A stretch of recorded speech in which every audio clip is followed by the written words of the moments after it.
Duty calls, huh? There's still a war on. Unless the Reapers are on shore leave too? I'm guessing they're not. Round everyone up and have them report to the Normandy. You got it. Then there's the most emotionally manipulative scene of them all, best described by the title of the theme, Farewell and Into the Inevitable. The entire current crew of the Normandy gathers at Bay D-24, with Shepard being pessimistic about coming back alive to their love interest, and with them reassuring Shepard that they'll find a way to win. For a lot of them, the best years of their life have been spent on the Normandy, and it's been one hell of a ride. If Shepard has no love interest, Joker will give the speech, and if Thane was Shepard's love interest, she'll converse with his spirit in an extended scene. This is supposed to be a final farewell from BioWare to and for the fans, expressing what a fantastic journey it's been through the years with the series. This scene feels bleaker than it should, and that's likely because we as the players already know how this journey will end, and it seems that at this point, Shepard knows as well. I can't help but feel sad, not just because of the finality of the content for the trilogy, but the way the DLC intentionally tries to completely avoid any reference to the game's main narrative and themes to make the content it provides cheery and guilt-free, that it's so jarring returning to the actual plot of Mass Effect 3. Coupling this with the game's controversial ending, and I'm reminded that these beloved characters that I just spent more time with do not get any meaningful conclusion after the events of the ending. And I can't help but feel the same depression that I felt after my first playthrough over 5 years ago. Well, at the very least, I can venture forward knowing that that trip hazard of a tube has been oh, of course it's still there. Here we are, over 3 years since I started talking about this DLC, and I still feel the need to talk about the inconsistencies brought forth from my own playthrough all those years ago.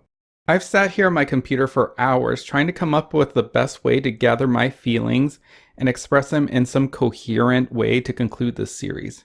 However, when it comes to trying to understand why Citadel DLC is looked upon so fondly, I couldn't understand why Citadel not only left me feeling disappointed, but insulted, resulting in a long diatribe of disjointed points and summations for this conclusion.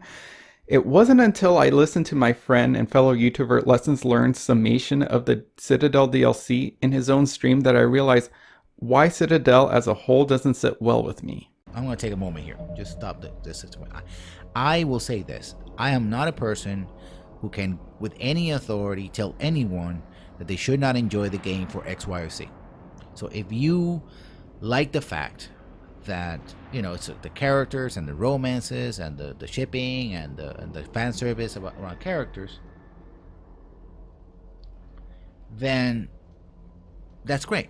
And the Citadel DLC, it falls in line around that perfectly fine. It aligns with that perfectly. If you're like me, who is more of someone who's focused on the lore and maybe story structure and all that, which I do talk about in the stream, it doesn't. It feels sort of a part of a decision that BioWare made during the whole kerfuffle around the ending, which we'll talk about when we get to the ending. I'll say, okay, we can't please these people. A set of people are unpleasable. Screw them. We're gonna please these other people who we find easier to please. It was their decision.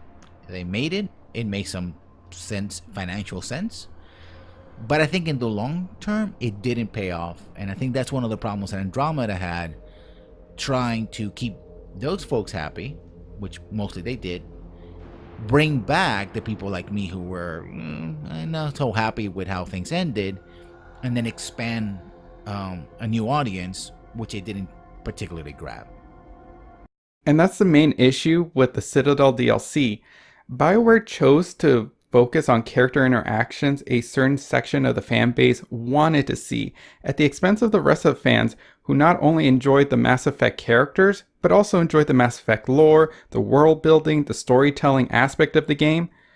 Don't get me wrong, one of the biggest reasons I love the Mass Effect franchise is because of the character interactions, the romances, the fanfic, the shipping.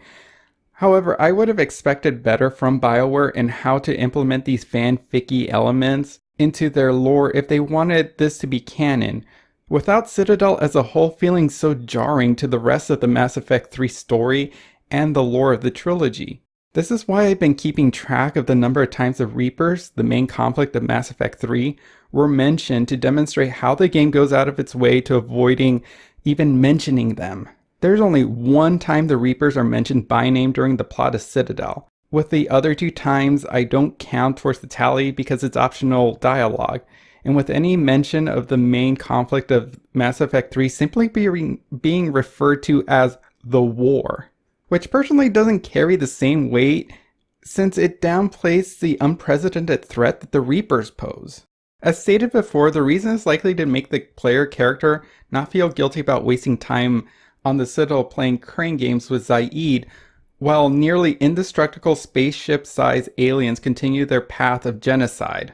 It's also likely why Citadel has the running joke of the sushi restaurant as an attempt to make the tone light-hearted, while trying to keep the stakes serious with the Normandy being stolen, the base of operations for the hero who's trying to save the galaxy.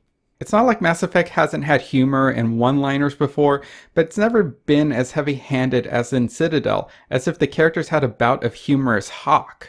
I can hear the arguments being made that this DLC is supposed to focus on the characters and not the plot, which I counter, then why even bother with the plot of the clone Shepard? Why not just be blunt and make a DLC that adds more dates to the Citadel? Citadel.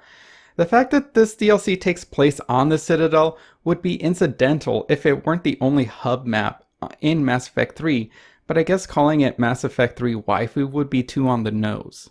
The plot of Citadel has no character conflict among the crew that reinforces their loyalty and bond to not just Shepard, but to each other. There's no discussion about what it means to be a legend to others, and maybe even to each other. All it does is ignore the plot of Mass Effect 3 and make it all about Shepard, with the rest of the crew that just happen to be on the Normandy along for the ride, shooting down bad guys with guns that don't matter and have no real motivation to go up against Shepard.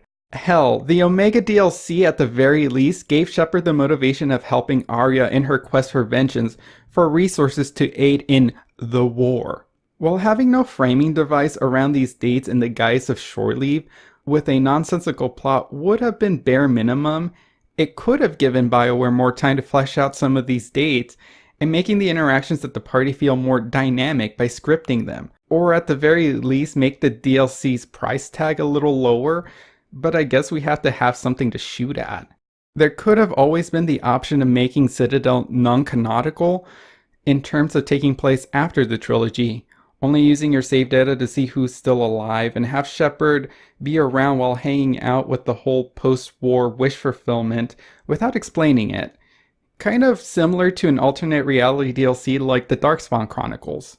Or have Citadel be standalone DLC that's a series of vignettes of fun misadventures with the Normandy crew during not just the events of Mass Effect 3, but throughout the trilogy, similar to Hatufu boyfriend Holiday Star. Aside from the effort needed, it's likely that BioWare wanted to have their cake and eat it too, with the pandering but protecting their artistic integrity. Then there's Meyer Brooks. I know I'm exaggerating by referring to Meyer Brooks as a Mary Sue character since she doesn't exactly fit the definition. However, was it necessary to retcon Meyer Brooks into Mass Effect's past lore when her presence doesn't advance the plot of Mass Effect or add to the lore of this galaxy? Was it necessary to give this one-off villain character for a DLC a comic book series that contradicts the same DLC? I know that this being a single-player DLC at the end of a series and being the final installment to a complete story leaves very little room to add anything new since it would ultimately mean nothing to an already completed narrative. However, instead of giving fans a self-inserted character that ultimately doesn't matter with a plot twist and reveal that doesn't pay off, while trying to give the fans more reason to spend time with the crew of the Normandy, why couldn't BioWare have just offered a plot that actually centers around the characters that we love while exploring the past unresolved themes and plot threads of the Citadel? When I originally read the vague announcement of Citadel, my mind wandered to the possibilities that a DLC set on the Citadel could provide in expanding the Mass Effect lore and patching up some plot holes that left a lot to be desired in Mass Effect 3 and foreshadowing a few things, such as: why did Cerberus attack the Citadel when they did if they didn't learn about it being the catalyst until later? Why did Udina join them? If he was indoctrinated, how did he become indoctrinated? How isn't or why wasn't the rest of the council indoctrinated? Why has no one tried to figure out what else the main control in the council's chambers does? What other mysteries do the keepers hold? This might have also been the time to set up those metaphysical properties that are seen or at the very least mentioned at the end of the game on the Citadel. And the most important question of all, why didn't the Reapers attack and take over the Citadel, then lock down the relays like they've always done during previous cycles? This is a large missed opportunity, especially considering that the name of this DLC is Citadel. Even as a focus for just the characters, the crew could have also reflected on how important the Citadel has been for them, as well as the Normandy and why it's important to protect despite it being a massive Reaper artifact. Ultimately, what does Citadel as a whole offer? A stealth weapon in a game with no stealth mechanics, random service news characters in a room together just hanging out, references to past lore trivia that was previously better explained or implied, or in some cases, destroy some of the themes of the game. Cerberus made a clone Shepard for parts, the reveal of who put together the Mass Effect 2 dossiers, those pre-flight checks being completely pointless, and the emergency hatches are poorly placed, a party while millions of people are dying, a combat simulator, fanfic, and a much better send-off from the BioWare team than what was originally in the game, but should have been there from the start. And while we're on the subject of the vague and rather false advertisement, now is probably a good time to talk about it as I keep referring to it in my review. The way this trailer is edited made the implications that the Mass Effect 2 characters would be joining Shepard on Citadel's main mission. The post in BioWare's official Mass Effect 2 Facebook didn't help with this issue, with the promo shots in the official cover implying that at the very least Miranda would be involved in the main plot. Even BioWare's official announcement in their blog implies this. The red flag for me was the follow-up post that emphasizes Rex's presence in the DLC, and it doesn't outright correct their previous post, just more subtle implications. But hey, at the very least they're in there, somewhere, and you could fight with them in meaningless simulations in which you have to unlock them. Which made me wonder if they're not supposed to be simulations themselves, but they're not available if they're dead, so there's that. I can only speculate that the misleading advertisement was mostly meant to appeal to both fans of Mass Effect who play Mass Effect for the characters, and those who play for the action by making it seem like it had both. Though given how derivative the plot of Citadel is, maybe that's the reason. Now, I've been brutally honest as to why I didn't find Citadel a fun ride. I could go on rambling some more, but to try to end this series on a somewhat positive note, is there anything I found good about Mass Effect 3 Citadel? Well, the best compliment I can give Citadel, despite my cynicism, is that I can feel that the BioWare team put a lot of heart into this DLC. The environments are beautiful, the music is phenomenal, the voice acting is spot on, and even if I didn't care for the plot and a lot of the dates, the character interactions themselves are well done. Most of the time. There are a few good ideas in terms of the interrupts matching the type of dialogue options said, and even small details like the crew acknowledging Shepard's scars or Shepard's class are a nice touch. Even if I disagree with the direction taken, I can tell that the BioWare team loves these characters as much as the fans do. Maybe this is why, despite the bad plot, the inconsistencies, and the iffy dates, Mass Effect 3 Citadel is remembered fondly, because there's a lot of love that went into this DLC. I don't believe that makes Citadel the best Mass Effect DLC, be above criticism, or absolve BioWare from any issues the trilogy had, but it is a nice reminder that the people who work on Mass Effect are as much fans of the series as the rest of us.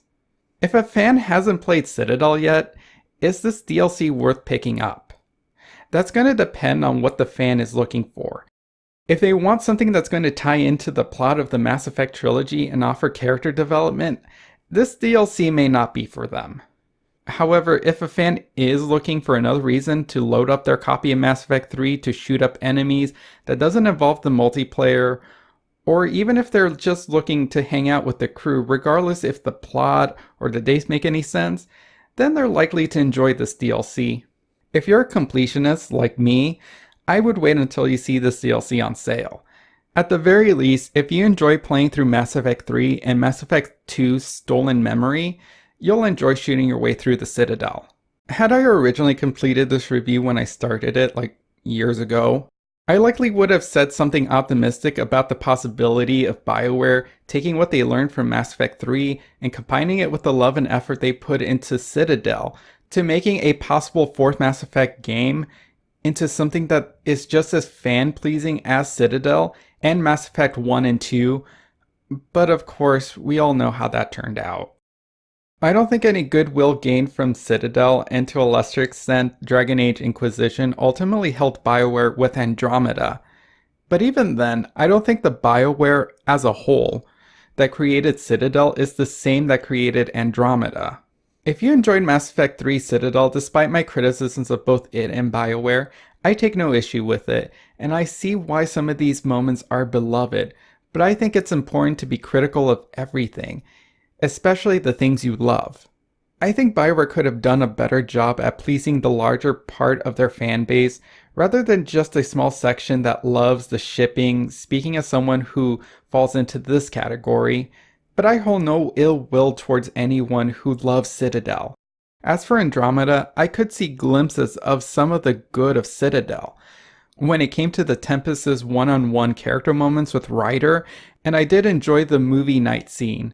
However, the lackluster writing for most of the dialogue and some of the characters really held it back. Coupled with the empty world gameplay, it's really not worth playing Andromeda to experience the best slices of it. It's a shame, but I guess it's much more difficult to establish a base for fans to love, rather than to build on what fans already love. The worst part is that we may never see more of the Mass Effect universe that we've grown to love for all the good and the bad, but we'll always have our memories, and we as fans will always keep the series alive through our fanfic and our art. I may want to elaborate on a few points that I brought up in the future, but for now I'd like to say thank you for watching this long and rambling journey of mine as we head into the inevitable.